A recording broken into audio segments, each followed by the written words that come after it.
So, ladies and gentlemen, I'm coming to you once again with this video. There's an issue that I want to discuss. This one is just recent, and it has been in my mind for some time now. But thank God somebody has brought it out himself. It's about the issue of we praying too much in Nigeria, and the problem we have in Nigeria still continuing. You see, as a spiritual person, there are things I have considered to be the problem we have. But I cannot be able to speak it out because of where I come from. And I believe that most other people, they know about it, but people are having problem talking about it. And the person who had the boldness to talk about it is this former aviation minister, Femi Fani Kayode. I think he was directing his comments towards the former head of state, General Gowan, who goes about praying, and he called his this thing. I don't understand. I think he says Nigeria prays, and you people should not forget that this Nigeria praise was not a new thing. It's something he has been doing for a long time. And it's like the Femi Fani Kayode has been thinking almost the same thing a lot of people have thought about it. We pray and pray and pray and pray for years. Instead of things to get better, it gets worse. And the people are not asking questions. So what is the problem? I think this is the man who has the boldness. Or people may have been asking questions, what is the problem? But nobody cares. And this man is the man who has the boldness to ask this simple question, what the problem is, and is trying to analyze the problem and relate the problem to those who cares to listen. Now we are trying to be a bit spiritual. And you see, the spiritual controls the physical. And according to the Bible, I was meant to understand that blood speaks. Any nation that has spilled so much blood faces this crisis.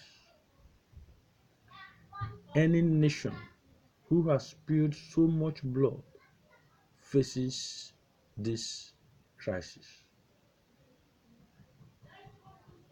I remember in the Bible in Genesis when I think Cain slew his brother Abel. Yes, he slew his brother Abel. And when God called him and asked him where his brother is, he said, I'm not my brother's keeper. He said, your brother's blood has been crying unto me. Folks, could you imagine when the blood of one man has been crying unto God? That made God has to react, has to go and ask Cain about the brother. Why? Because the blood of his brother has been crying to God. Maybe God has not been comfortable because of the blood that has been crying to him.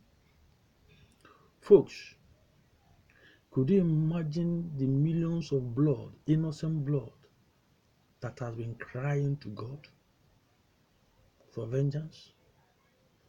Could you imagine the millions of innocent Igbo children murdered that have been crying to God? If the blood of one man, Abel, could make God not to sleep, he has to go and ask Cain, where is your brother? What happens? Do you know the millions of children, their blood, that have been crying to God? Folks, could that be the reason why we are in the mess we are in that country? Do you know the amount of children being murdered every day that their blood has been crying to God? Do you know the amount of children whose blood we have sacrificed for ritual or whatever that have been crying to God? But the worst, when you sit down and plan a genocide, genocide is when you have decided to murder millions of people. I think the blood of those children have been crying to God. And it is that blood that has been crying to God that has put the nation in the state it is. Everywhere in Nigeria. Can you imagine since after the war? Has things, who can tell me what has gotten better? Where has Nigeria made progress? Look at Ghana that we sent away in 1980 or 81. I can't remember. Nigerians are now going to Ghana, sending their children to school in Ghana, going to buy houses in Ghana. Nigerians. Folks, look at other African countries. While they are moving forward, we are moving backward. And the worst about it is that those who could call for a solemn assembly, who could call for a solemn convocation concerning the nation, are not interested, are busy looking for the tithe to collect in their churches. They bury their head in the sand like ostrich because they don't want to hear. Some of them know, but they don't want to speak. Maybe because of guilt, they felt guilty, and they don't know what to do, how to go about it. But I believe as Christians, as believers, all these GOs, these are the ones who should have been in the forefront of this, but they don't care. They don't want to know. So long as their families are okay, they don't want to. So long as people are bringing this tithe to them, they wouldn't give a damn about what is going on. I believe Fani Kayode was right. No matter how you pray and you do not deal with the root cause of your problem, because if that is not the root cause of this problem, then what is then? What is then the issue? Why is Nigeria in the mess it is since after the war? Nothing, go on, came. After the war, nothing has settled. Moretala, nothing has settled. Obasanjo, nothing has settled. Shagari, the same story. Buhari, the same story. Babangida, this just look at, just go back and see. Nothing has settled. We're supposed to move forward. The country is not working. By now, you should have been okay. You fall for a war, you want to have one Nigeria. All of a sudden, everybody says no, he's no longer interested in this one Nigeria. And everybody wants a way out. Was that not a waste? All the problem that we are facing now, what has that civil war solved with it?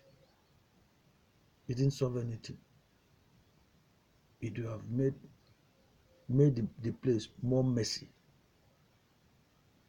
I think it is time our religious leaders should begin to think about it.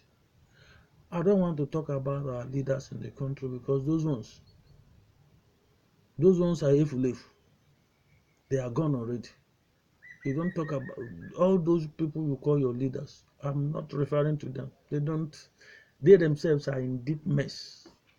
If they tell you what they do in secret, so they are in deep mess. They are in cohort with the devil. So you can't relate with them. You can't talk to them. You can't advise them. But what about the religious leaders? All these GOs, all these big GOs, whom I thought were spiritual. There is one, because of this issue, I want to bring up a certain, my father in the Lord, Olukoya. I call him my father in the Lord, though I do not. Yes, I identify myself as I love their preaching. He made mention of this issue in, not about Nigeria, in one of his sermons. I don't know if it's in his book or in one of his sermons, where he talked about the blood. When a land sheds a blood, that blood keeps, except you do something to appease it, because the blood that cries to God, it even affects, it affects you, and it affects your generation to come. He talked about what the blood, spilling of blood does in a land, that it ruins, if he says it makes a land not to be at peace. If your father did shed the blood, or he talked about it. So it was when this man Fani Kayode brought up this issue, and now remember that message Dr. Olukoya preached. I said, I don't know if Fani Kayode listened to the message or what, that he came up with this. I don't know. Maybe not. I don't want to say he's referring to the man. No. But his issue was, go on, going to say Nigeria praise. Yet he has been, I've had this thing for about over 10 years now. Nigeria praise being led by government, and things are not, I think more than 10 years now, being led by government, and things are not getting better. And the man is advising him. Particularly, it is advising him. There's no, if you're praying and the thing that was done, instead of to find a way to appease and correct it, you're praying, you pray. Doesn't mean that God is deaf. God expects us to do the right thing. Then He will hear our prayer and heal our land. I support him in that. I support Fani Kayode in that area. Bless you all.